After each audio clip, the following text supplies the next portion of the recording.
हाँ जी, अभिनंदन मित्रों। आज हम निबंध स्टार्ट कर रहे हैं और सबसे पहले निबंध में हम भारतेंदु हरिश्चंद्र जी को पढ़ेंगे। इनके बहुत सारे निबंध हैं, उनको हम इन्हीं के नाम से ट्रिक के माध्यम से याद करने की कोशिश करेंगे। ये ट्रिक का जो है ये यूट्यूब में कहीं नहीं मिलेगा। ट्रिक से याद करवाना यूट्यूब पर कहीं नहीं है। तो अगर आपको पसंद आए तो लाइक करें, शेयर करें और सब्सक्राइब ज़रूर करें। ठीक है, आगे बढ़ते हैं। सबसे पहले हैं भारतेंदु हरिश्चंद्र जी। इनका जन्म 1850 में हुआ था और हिंदी निबंध कला के जनक कौन माने जाते हैं? भारतेंदु हरिश्चंद्र जी हिंदी निबंध कला के जनक माने जाते हैं। सबसे पहले इनके निबंध है कश्मीर कुसुम और बादशाह दर्पण, जो कि एक ऐतिहासिक दृष्टि से संबंधित है। इतिहास से संबंधित कौन सा है? बादशाह दर्पण है। उदय पूर्वोदय जो है इतिहास से संबंधित है ये भी। और तदीप सर्वस्व है। वैष्णवता और भारत धर्म, जो कि धर्म से भारतवर्ष जो है ये धर्म से संबंधित है। संगीत चार हैं और जातीय संगीत है, हिंदी भाषा है। नाटक हैं जो कि एक सैद्धांतिक आलोचना मानी जाती हैं और ये 1883 में आई थी, याद रखना है। भारतवर्ष की उन्नति कैसी हो महत्वपूर्ण है और निज बाचा उन्नति अहे सूर्योदय है। ईश्वर बड़ा विलक्षण है, ये नाटक हैं जो कि एक हैं ईश्वर विख्या ठिठोल हैं जो कि हैं बाल कृष्ण भट्ट जी का। इसको भी हम आगे पढ़ेंगे। बसंत है, वर्षा काल है, वैद्यनाथ की यात्रा है जो कि एक यात्रा व्रत है। काशी है, मणिकर्णिका है और अगर मणिकर्णिका आत्मकथा पूछे तो वो है तुलसीराम जी की। इसको हम अगले वीडियो में देखेंगे कि आत्मकथाओं को कैसे याद करें। जैसे हम एक इनकी हैं मुर्दैया, मैंने याद किया था कि तुम मर्द हो क्या, तो तू से तू हो गया और म से मणिकर्णिका हो गया और मुर्दैया से मर्द निकाला था तो मुर्दैया। और है मणिकर्णिका है इनका नाटक भारतेंदु जी का। भ्रूण हत्या है, काल चक्र है, लेकिन काल चक्र का चक्कर ये किनका है? ये बालकृष्ण भट्ट जी का है। लेवी प्राण लेवी और बद्रीनाथ की यात्रा। सुलोचना, परिहास वंशक, दिल्ली दरबार दर्पण, लीलावती, जाति विवेचनी सभा, कंकड़ स्रोत, रामायण का समय और एक है पांचवा पैगंबर। अब इसको याद कैसे रखें, यही चैलेंज है। तो हम याद करते हैं हाथों हाथ, हम नहीं भूलेंगे, एग्जाम में क्लिक कर जाएगा। तो सबसे पहले है कश्मीर कुसुम। कश्मीर सब जानते ही हैं कहाँ है, भारत में है, इससे हम याद रख सकते हैं। हम सबसे पहले तो भारतेंदु से भारत निकालेंगे कि भारत में क्या है, उसको जोड़ते हुए हम याद करेंगे कि कश्मीर कुसुम किसका है? भारतेंदु जी का। तो कश्मीर कहाँ है? भारत में है। बादशाह कहाँ हुए? सबसे ज़्यादा बादशाह कहाँ हुए हैं? भारत में हुए हैं। और उदय ये है उदयपुरोदय, इसमें से निकालेंगे हम उदयपुर। तो उदयपुर एक राजस्थान का जिला है, राजस्थान वालों को पता होगा। तो उदयपुर राजस्थान का जिला है और जो कि भारत में ही आता है। तो उदयपुर कहाँ है? भारत में है। तो भारतेंदु जी का हो गया। और दीप सर्वस्व, दीपों का सर्वस्व कहाँ है? भारत में है, क्योंकि दीपावली है तो दीप ही दीप होते हैं, इसलिए दीपों का सर्वस्व कहाँ है? भारत में है।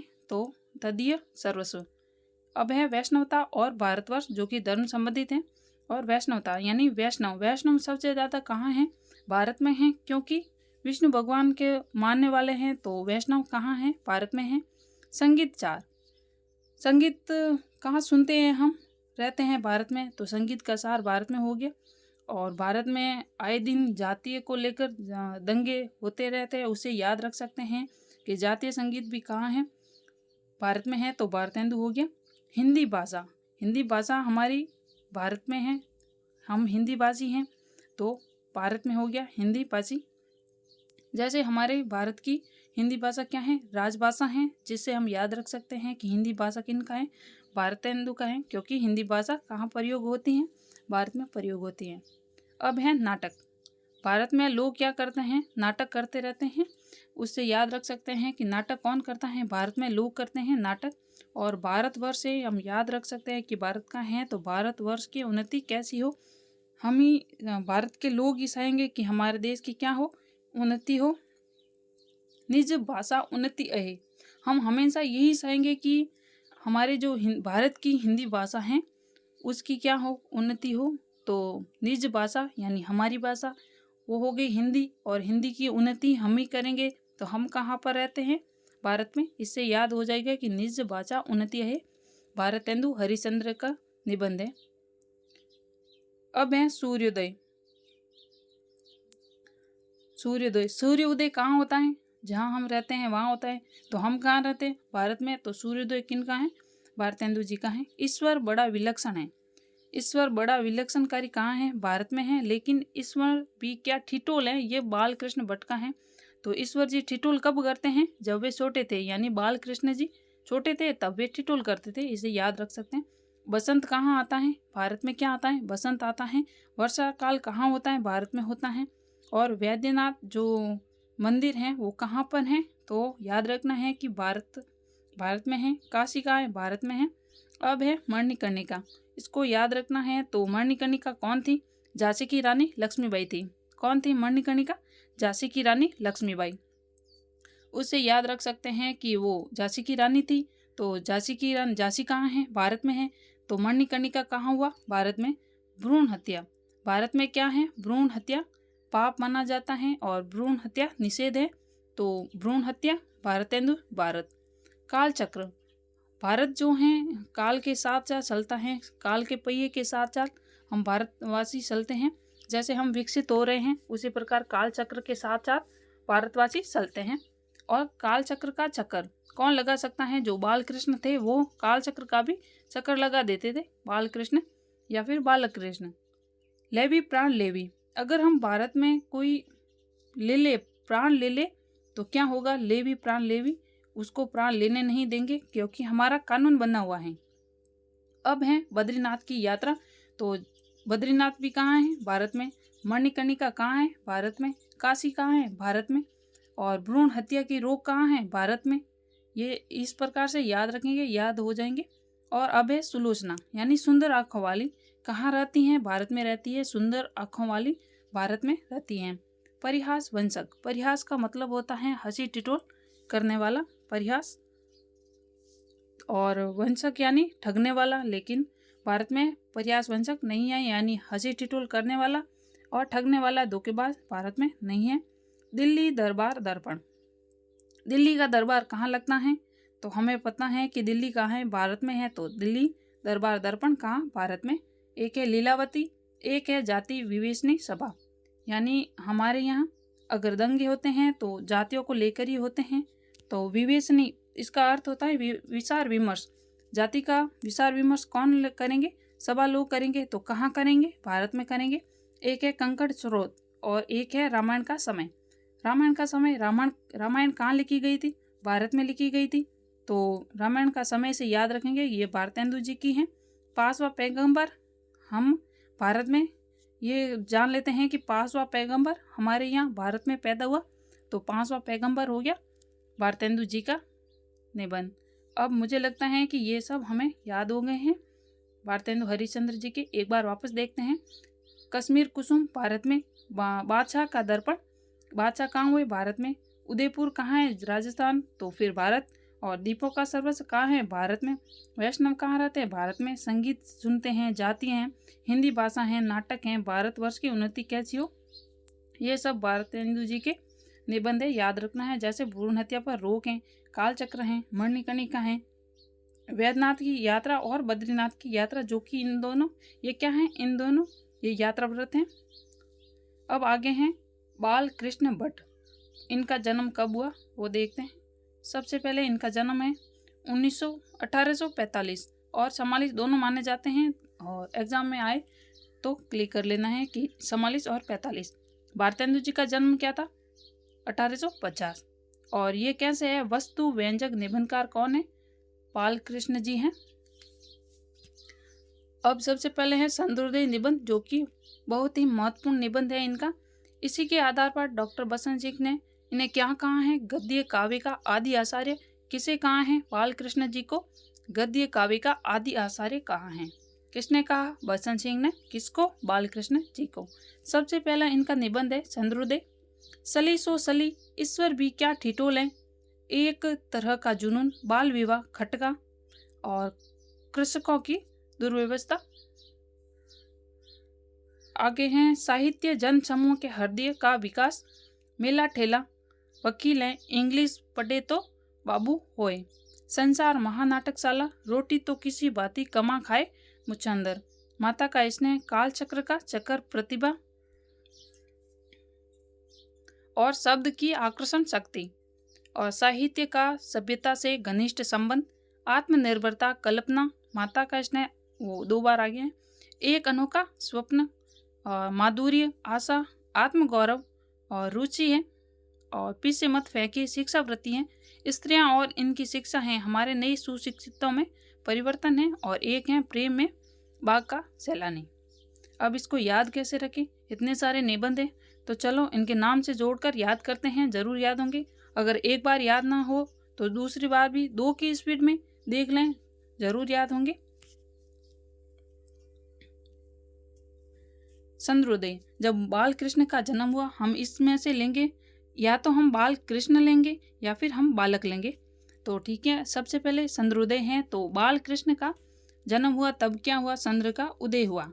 और सली सो सली, हम बाल कृष्ण के रास्ते पर चलते हैं, तो सली सो सली। ईश्वर भी क्या ठिठोल है, ईश्वर कब ठिठोल करता है, जब वो बाल रूप में होता है, तो बाल कृष्ण, और इनका हो गया ईश्वर भी क्या ठिठोल है। नए तरह का जुनून, नए तरह का जुनून किस में होता है, हमें सबको पता है कि जो बालक होते हैं उनमें नए तरह का जुनून होता है। कैसे, अगर हम उन्हें नए नए कार्य देते हैं तो वो आसानी से कर लेते हैं, इसलिए नए तरह का जुनून। बाल विवाह, हमें बालकों का क्या नहीं करना चाहिए, बाल विवाह नहीं करना चाहिए। आगे है खटका, खटका है जब बालक छोटे होते हैं तब वे खटका करते हैं, जैसे मारवाड़ी या राजस्थानी भाषा में हम खटका को कहते हैं कि ऊट पटांग हरकतें। छोटे बच्चे होते हैं ऊपर से नीचे कूदते रहते हैं, तो बुजुर्ग लोग कहते हैं कि ऐसे क्या खटका कर रहे हैं। और अब है कृषकों की दुर्व्यवस्था, कृषकों की जो दुर्व्यवस्था है उसको दूर कौन करेगा, जो बाल कृष्ण होंगे उन्हीं को कृषकों पर दया आएगी, तो कृषकों की दुर्व्यवस्था को दूर करने का काम करेंगे बाल कृष्ण, छोटे से कृष्ण जी।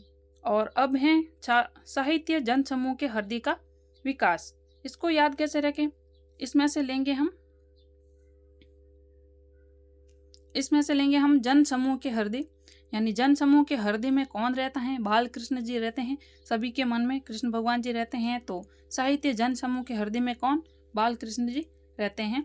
और जो बालक लोग होते हैं वो कहाँ जाते हैं, मेले में जाते हैं और वहाँ ठेला लगाते हैं। मेले में कौन गए, बालक गए, और क्या लगाया, ठेला लगाया। ठीक है, अब आगे हैं वकील। अब वकील को बाल कृष्ण से कैसे जोड़े, तो जब बालक शैतानी करते हैं तब बड़े बुजुर्ग कहते हैं कि पढ़ ले कौन वकील जो कर रही हो है, मारवाड़ी में कहवे पढ़ ले कौन वकील जो कर रही हो है, मतलब जैसे बच्चे शैतानी करते हैं तो कहते हैं कि पढ़ ले, ऐसे क्यों कर रहा है तू, शैतानी क्यों कर रहा है। अब है इंग्लिश पढ़े तो बाबू है बस, और इसको याद करते हैं तो बड़े बुजुर्ग क्या कहते हैं कि बालकों अब भी समय है, पढ़ लो, नहीं तो क्या होगा, इंग्लिश पढ़ने से ही तो तुम बाबू बनोगे, मतलब बड़े बड़े ऑफिसों में काम करोगे, नहीं तो मेहनत करनी पड़ेगी, नौकरी कैसे लगेगी। तो कौन कहते हैं बालकों को कि इंग्लिश पढ़े तो बाबू होए, बड़े बुजुर्ग कहते हैं। संसार महानाटकशाला, जब बाल कृष्ण जी अपने नटखट लीलाएं दिखाते थे तब क्या होता था, संसार उनकी महानाटकशाला में शामिल हो जाता था। तो संसार एक महानाटकशाला कब बनती है, जब बाल कृष्ण जी के रूप को देखती हैं। अब है रोटी तो किसी बाती कमा खाए मुसंदर, इसको याद कैसे रखें, बड़े बुजुर्ग क्या कहते हैं बालकों को समझाते हुए कि रोटी तो किसी भी बाती कमा सकते हो, जैसे अभी मुसंदर यानी बड़ी बड़ी मूसों वाला भी कमा कर खाता है, लेकिन तुम्हें तो क्या करना है, इंग्लिश पढ़नी है, वकील बनना है। कौन कहते हैं, बड़े बुजुर्ग कहते हैं बालकों को समझाते हुए कि रोटी तो किसी बाती कमा खाए मुसंदर। अब है माता का स्नेह, माता का स्नेह किसे मिलता है, बालकों को मिलता है, और बाल कृष्ण जी को तो बहुत सारे यशोदा माता का प्रेम मिला है। तो माता का स्नेह, काल चक्र का शक्कर, जो कृष्ण जी हैं वो काल चक्र का भी शक्कर लगा देते थे, क्योंकि उनकी लीलाएं तो सभी ने देखी हैं। तो काल चक्र का शक्कर यानी कौन लगा सकता है, जो बाल होते हैं, वो बालक होते हैं छोटे छोटे, तो वो काल चक्र का भी शक्कर लगा देते हैं, तो बाल कृष्ण। अब है प्रतिभा, बालकों में प्रतिभाएं कूट कूट कर भरी होती हैं, हमें याद रखना है कि प्रतिभा बालक कृष्ण या फिर बालकों में प्रतिभा बालकृष्ण। अब है शब्द की आकर्षण शक्ति। हमने सुना होगा कृष्ण की वाणी, ऐसे वीडियो बहुत सारे आते हैं यूट्यूब पर कि कृष्ण की वाणी, तो कृष्ण जी की शब्दों में क्या थी? आकर्षण शक्ति थी, इसलिए सब लोग उन्हें सुनते रहते थे, उनकी बात को मानते रहते थे। तो शब्द की आकर्षण शक्ति है बाल कृष्ण की। साहित्य का सभ्यता से घनिष्ठ संबंध। जैसे महाभारत में कृष्ण जी समझाते हैं, सुनते हैं, धर्म की बातें बताते हैं, तो वो सब साहित्य में लिखा हुआ है। उसी से क्या होता है? सभ्यता का घनिष्ठ संबंध। किससे होता है? साहित्य और सभ्यता का घनिष्ठ संबंध। उसे याद रखना है कि ये बात बाल कृष्ण जी ने कही है। अब आगे है आत्मनिर्भरता। हमें बालकों को आत्मनिर्भर बनने का गुण सिखा देना चाहिए। बालक यही कि आत्मनिर्भर बने। सबसे ज़्यादा कल्पना किसमें होती हैं? बालकों में होती हैं। वे तारे को देखते हुए कहेंगे कि ये तारा टूटा क्यों? तो सबसे ज़्यादा कल्पना किसमें होगी? बालकों में होगी। और उससे याद हो गया कि बाल कृष्ण, माता का स्नेह। आगे एक अनोखा स्वप्न। एक अनोखा स्वप्न कौन देख सकता है? जो छोटे छोटे बालक होंगे वही अनोखे स्वप्न देखेंगे कि मैं ये करूँगा, जहाज में उड़ूंगा, अपने आप से ही कि मैं ये चला रहा हूँ। तो एक अनोखा स्वप्न किनका है? बाल कृष्ण जी का। माधुरी भाव तो कृष्ण जी में कूट कूट कर भरा है।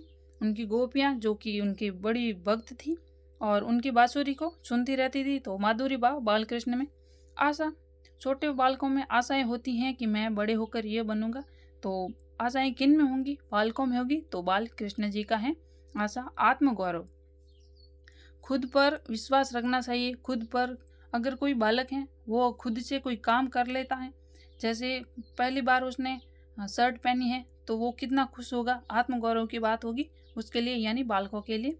एक है रुचि और एक है पीछे मत फेंके। महत्वपूर्ण है पीछे मत फेंके। जैसे गोपियाँ माखन लेकर जाती थी मथुरा और कृष्ण जी पीछे से उनकी मटकियाँ फोड़कर माखन खा लेते थे, तब गोपियाँ कहती थी कि पीछे मत फेंकिए। उसे याद रख सकते हैं कि पीछे मत फेंकिए। क्या मत फेंकिए? पत्थर मत फेंकिए। बाल कृष्ण जी। एक है शिक्षा वृत्ति और स्त्रियों और उनकी शिक्षा पर किसने ध्यान दिया? तो याद रखेंगे कृष्ण जी ने, बाल कृष्ण जी ने। और हमारे नए सुशिक्षितों में परिवर्तन, इससे याद करेंगे कि नए कौन है? छोटे छोटे बालक नए होते हैं, वो ही शिक्षित होते हैं, तो उसी में क्या हो रहा है? परिवर्तन हो रहा है कि हमारे नए सुशिक्षितों में परिवर्तन। प्रेम के भाग का सैलानी। सभी को पता है कि कृष्ण जी प्रेम लीलाएं क्या करते थे, रास क्या करते थे राधा जी के साथ, गोपियों के साथ। तो प्रेम के बाग का सैलानी तो कौन है? कृष्ण जी हैं। तो बाल कृष्ण जी प्रेम के बाग का सैलानी है। मुझे लगता है कि आप सभी को ये याद हो रहे होंगे। पहली बार में नहीं होंगे, दूसरी बार में भी आप इसको 2 की स्पीड में करके देख लीजिए, जरूर याद होंगे। अब हैं प्रताप नारायण मिश्र जी, जिनका जन्म हुआ है 1856 में, और ये जो हैं आत्मव्यंजक निबंधकार हैं। और शुक्ल जी से पहले इन्होंने मनोविज्ञान पर कलम चला दी थी। जैसे शुक्ल जी ने उत्साह, लज्जा, श्रद्धा इन पर चलाई है, तो उन शुक्ल जी से पहले प्रताप जी ने मनोविज्ञान पर कलम चला दी हैं। अब इनके हैं निबंध देखते हैं। सबसे पहले हैं आप, फिर है खुशामद। इसको मैंने एक कहानी के माध्यम से जोड़ा है, याद रखेंगे क्योंकि ये छोटे छोटे हैं और इनके नाम से कुछ याद नहीं हो रहे थे, इसलिए एक कहानी बनाई है। सबसे पहले हैं आप, खुशामद, परीक्षा, समझदार की मौत, बात है, मुँह से, मनोयोग है, दांत है, नारी है, न्याय है, भौं है, ह है और द है, बुढ़ापा है, नाक है, धोखा, पेट और बालक, और वृद्ध हैं, नास्तिक हैं, जुआ हैं, सोने का डंडा, होली है या होरी, आंसू हैं, घुरे क लता बिने, ईश्वर की मूर्ति हैं, नास्तिक, लक्ष्मी, विश्वास, वृद्ध, अपव्यय, रुचि और कनातन का डोल बांधे, और टेढ़ा जान शंका, सब काहू, दान और वृद्ध। अब इनकी कहानी देखते हैं। जो ये सारे के सारे जो निबंध है वो उस कहानी में आ जाएंगे। सबसे पहले हैं कहानी, देखते हैं।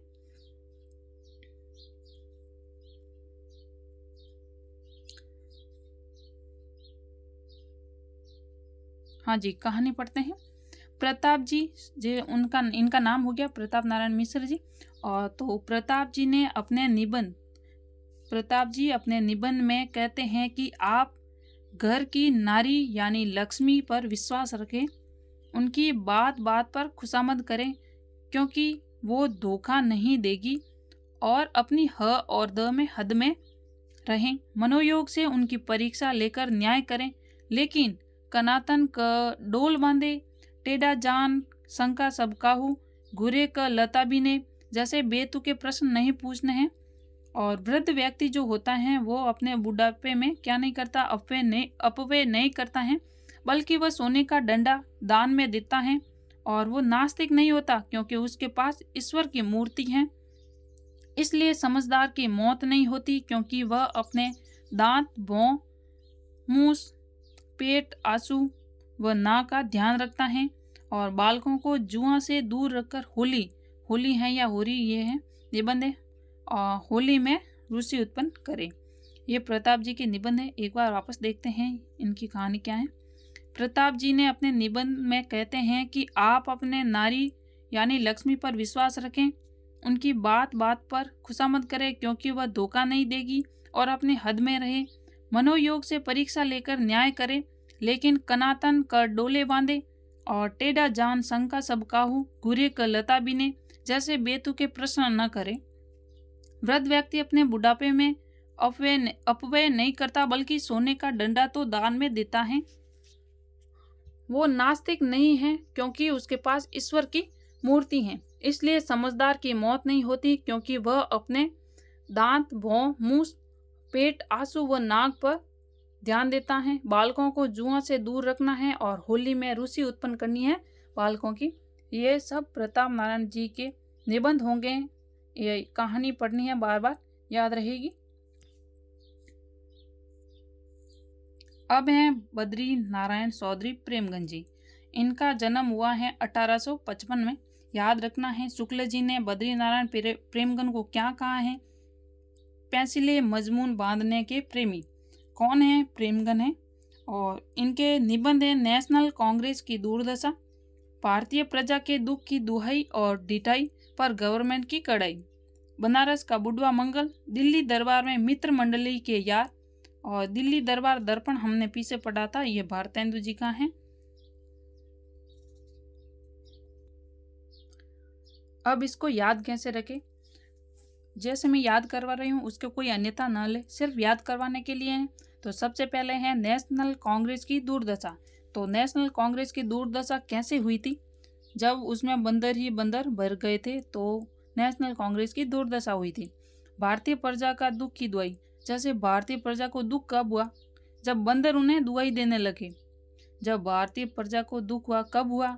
जब बंदर उन्हें दुहाई देने लगे, और फिर डिटाई पर गवर्नमेंट की कड़ाई होने लगी। बनारस का बुढ़वा मंगल। जो बनारस का बुढ़वा मंगल है वो कौन है? बंदर है। जो बनारस का बुढ़वा मंगल है वो एक बंदर है। कौन है? बंदर है। बनारस का बुढ़वा मंगल कौन है? एक बंदर है। दिल्ली दरबार में मित्र मंडली के यार। दिल्ली के दरबार में जो मित्र मंडली थी वो कौन थी? बंदरों की एक मित्र मंडली थी। दिल्ली दरबार में एक मित्र मंडली थी, लेकिन किसकी थी? बंदरों की मित्र मंडली थे। अब हैं बाल मुकुंद गुप्त। इनका जन्म है 1865। याद करते हैं। सबसे पहले भारत मित्र पत्रिका, जो कि 1904 में क्या हुआ कि लॉर्ड कर्जन की नीतियों का विरोध करते हुए, किसकी नीतियों का विरोध करते हुए? लॉर्ड कर्जन की नीतियों का विरोध करते हुए बाल मुकुंद जी ने शिव शंभू के सिटों क्या लिखा? शिव शंभू का सिट्टा। कब लिखा? 1904 में। किस पत्रिका में छपा था? तो भारत मित्र। तो शिव शंभू यह भ आ गया, और भारत मित्र से भी भ आ गया, तो इससे याद रख सकते हैं। और कब आया? 4-5 में आया। क्या है इसमें? तो लॉर्ड कर्जन की नीतियों का विरोध है। एक इनका निबंध है, ये शिव शंभू का सिट्टा है, यही सबसे ज्यादा प्रसिद्ध है, लेकिन इनका और है सिट्टे और खत बाल मुकुंद जी के हैं। शिव शंभू का सिट्टा। इनकी प्रेरणा जो है लाला लाजपत राय के जो उर्दू कोहिनूर पत्रिका है उसमें छपे थे राधा कृष्ण के सिट्टे। तो राधा कृष्ण के सिट्टे किन के हैं? लाला लाजपत राय के हैं, जो कि कोहिनूर में छपे थे, और इनके संपादक कौन थे? बाल मुकुंद जी थे। किसके संपादक? कोहिनूर के संपादक थे। जो अनिश्चितता शब्द है ना, उस शब्द को लेकर बाल मुकुंद और महावीर प्रसाद द्विवेदी के मध्य एक लंबी बहस चली, जो कि 20 वर्ष की बहस थी। और एक बाल मुकुंद जी का निबंध है खेल और तमाशा। अब है गोविंद नारायण मिश्र। शुक्ल जी ने उनके गद्य को सायास अनुप्रास में गुथे शब्दों या गुस्सों का अटाला कहा है। शुक्ल जी ने क्या कहा है? सायास अनुप्रास में गुथे शब्दों गुस्सों का अटाला कहा है गोविंद नारायण जी के गद्य को। इनके निबंध है प्राकृतिक विचार, कवि और चित्रकार, विभक्ति विचार, आत्माराम की टैटें। और जो आत्माराम शब्द है ये बाल मुकुंद जी पर हैं, तो आत्माराम शब्द बाल मुकुंद जी का प्रतीक माना जाता है। जो गोविंद होते हैं उनके क्या होते हैं? प्राकृतिक विचार होते हैं, यानी असहज विचार किनके होंगे? जो गोविंद होंगे। कवि और चित्रकार, गोविंद क्या है? कवि भी हैं और चित्रकार भी हैं। गोविंद जो है अच्छे अच्छे बोलते हैं तो कवि हैं, और कुछ भी कर सकते हैं, चित्रकार हैं। विभक्ति विचार, विभक्ति यानी विभक्ति और आत्माराम की टैटें। सबसे पहले हैं आत्माराम की टैटें। तो आत्माराम यानी जो गोकुल धाम का है, आत्माराम तुकाराम बीड़, उससे याद करते हैं तो आत्माराम की टैटें कब बजती हैं? जब उनके सामने गोविंद आ जाए। आत्माराम की टैटें कब बजी? जब उसके सामने गोविंद आ गए।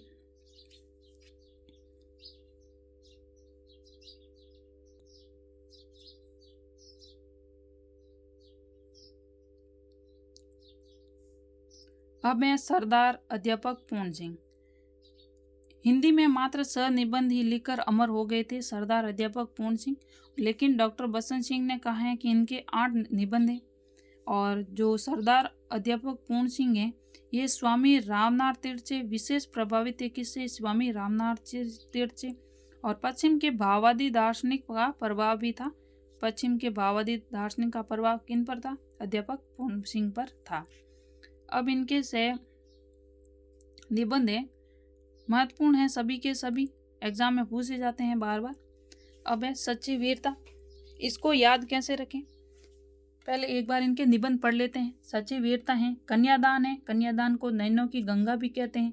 और मजदूरी और प्रेम है, पवित्रता है, आचरण की सभ्यता है, ब्रह्म क्रांति है। और एक इनका है संस्मरण निबंध, जो कि अमेरिका का मस्ताना जोगी वर्ल्ड ह्यूइस्ट मैन। वापस देखते हैं। तो सच्ची वीरता अब याद कैसे रखें? अध्यापक पूर्ण सिंह। सबसे पहले सच्ची वीरता है तो अध्यापक में क्या होता है? पूर्ण रूप से सच्ची वीरता होती है। सच्ची वीरता किस में होती है? अध्यापक पूर्ण में होती है। तो अध्यापक में पूर्ण रूप से सच्ची वीरता होती है। अब है कन्यादान या फिर नयनों की गंगा। अध्यापक कहते हैं कि पूर्ण रूप से कन्यादान करना चाहिए, तब नयनों की गंगा भी बहती हैं। कौन कहते हैं? अध्यापक पूर्ण सिंह कहते हैं। क्या कहते हैं? कि अध्यापक कहते हैं कि पूर्ण रूप से कन्यादान करना चाहिए, ताकि तब हमारे क्या होगा? नयनों की गंगा बहेगी। अगला है मजदूरी और प्रेम। अध्यापक कहते हैं कि पूर्ण रूप से शिक्षा ग्रहण करो, नहीं तो मजदूरी से प्रेम करना पड़ेगा। अगर हम ठीक प्रकार से शिक्षा ग्रहण नहीं करेंगे तो नौकरी नहीं मिलेगी, तो हमें मजदूरी करनी पड़ेगी। तो अध्यापक जी क्या कहते हैं? कि पूर्ण रूप से शिक्षा ग्रहण करो, नहीं तो मजदूरी से प्रेम करना पड़ेगा। हमें 2 बार देखें तो ये याद हो जाएंगी। अब है पवित्रता। तो अध्यापक होते हैं उसमें क्या होता है कि अध्यापक में पूर्ण रूप से पवित्रता होती है, क्योंकि वे अध्यापक हैं, गुरु हैं, इसीलिए पवित्रता होगी।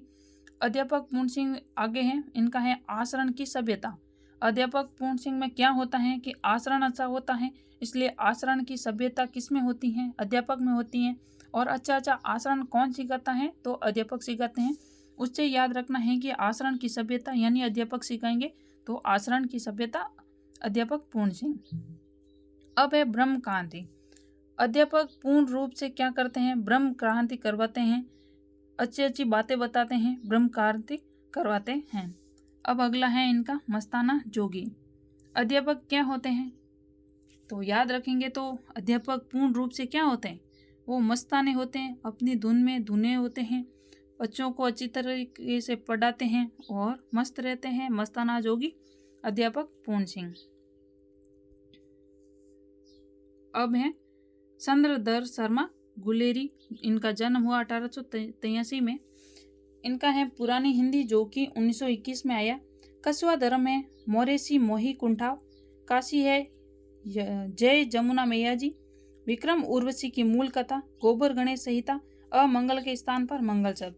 अब इसको याद कैसे रखें तो जो गुलेर होती है ना वो पुराने जमाने की हैं। अब तो बच्चे गुलेर से खेलते नहीं हैं, तो पुराने जमाने के लोग खेलते थे, इसलिए पुरानी हिंदी तो पुराने लोग क्या खेलते, गुलेर। तो पुरानी हिंदी कौन बोलेंगे, जो गुलेर होंगे, जो गुलेर खेलेंगे वही पुरानी हिंदी बोलेंगे।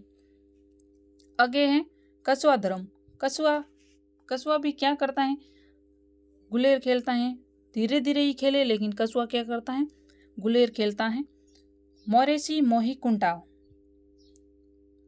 इसको याद रखें तो मारवाड़ी में अरे मने गुलेर मत मारे मोही लागे है, और कुंठाव वे यानी दर्द वे।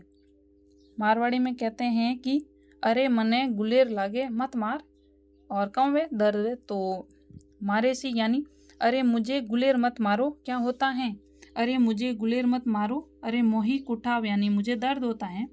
गुलेर खेलने के लिए हम कहाँ जाएंगे, काशी जाएंगे। अब है जय जमुना मैया जी। हम जमुना मैया जी का नाम लेकर क्या करेंगे, गुलेर खेलेंगे। तो क्या होगा, हमें अगर गुलेर खेलते हैं जय जमुना मैया जी का नाम लेकर, तो हम क्या करेंगे, जीतेंगे। और हमने ये क्या किया कि विक्रम जो उर्वशी हैं इसको हम तोड़ लेंगे, विक्रम उर्वशी। तो हमने जब विक्रम और उर्वशी की कथा को इनको अलग किया, तो हमने क्या किया कि विक्रम और उर्वशी को भी क्या करवाया, गुलेर खिला दी, गोबर गणेश संहिता। हाँ, बच्चों को पूछा कि तुम्हें क्या गुलेर खेलना आता है, तो उन्होंने कहा नहीं। तो हमने क्या कहा कि तुझे गुलेर चलानी आती हैं, तो नहीं आती, तो तुमने सब क्या कर लिया, गोबर गणेश कर लिया। अब है अमंगल के स्थान पर मंगल शब्द। इसको कैसे याद रखें, गुलेर तू अमंगल के स्थान पर मंगल शब्द बोली, मतलब गुलेरी को कहेंगे कि गुलेरी तू अमंगल के स्थान पर मंगल शब्द बोली, तो गुलेर खेलनी है। और तुम्हें क्या नहीं आती है, गुलेर खेलनी नहीं आती है, इसलिए अमंगल के स्थान पर मंगल शब्द बोल और आ जाएगी तुम्हें गुलेर खेलनी। हम किसे कहेंगे, गुलेर जी को कहेंगे कि अमंगल के स्थान पर मंगल शब्द बोलने पर तुम्हें गुलेर खेलनी आ जाएगी। आगे हैं, एक है भगवत शरण उपाध्याय का एक निबंध है ठूटा आम। तो भगवत यानी भगवान के शरण में, तो भगवत के शरण में ऊपर से ठूटा आम गिरा, यानी टूट कर मान लेते हैं हम, तो टूटा आम या ठूटा आम कहाँ से गिरा, भगवत के शरण में ऊपर से ठूटा आम गिरा।